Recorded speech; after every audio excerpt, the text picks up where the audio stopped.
Nancy Pelosi just made the most embarrassing mistake of her life.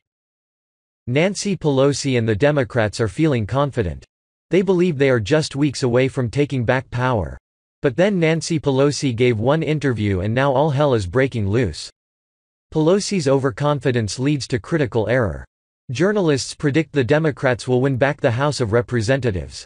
Election forecaster Nate Silver rates them favored at 85% to sweep the Republicans out of power. Nancy Pelosi saw all these numbers and decided she needed to let America know what Democrats will do once they run the House. Pelosi let Politico interview her about the possible Democrat agenda. It included gutting the First Amendment, creating a national gun registration database, and giving amnesty for millions of illegal aliens.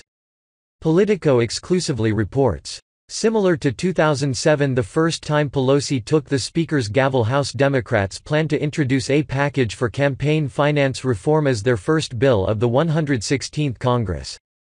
People believe you that if you want to reduce the goal of money in politics, then they trust you to do the right thing, Pelosi said in an interview in a downtown Philly food court before heading out for a trio of campaign events.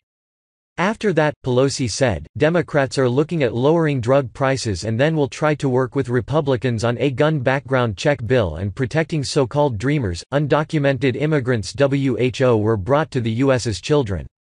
And while oversight is a key for Democrats, Pelosi said she isn't in favor of a pound of flesh club.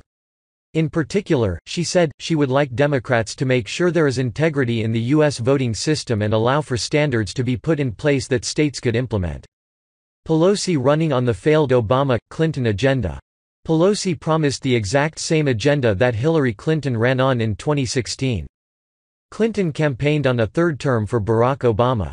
The American people said no thanks.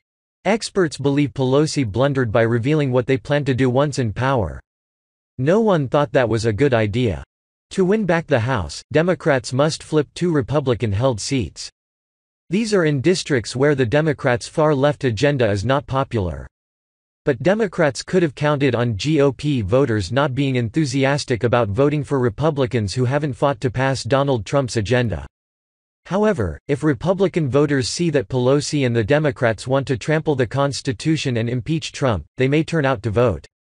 And the race for the House may be closer than people think. A recent CBS Battleground Tracker poll, which surveys voters in the districts most likely to decide control of the House, found Democrats and Republicans in a statistical tie. Democrats could be setting themselves up for a 2016 replay. All the polls and all the experts said a Democrat victory was assured. But when the votes were counted, it was a Republican night all the way. We will keep you up to date on any new developments in this ongoing story.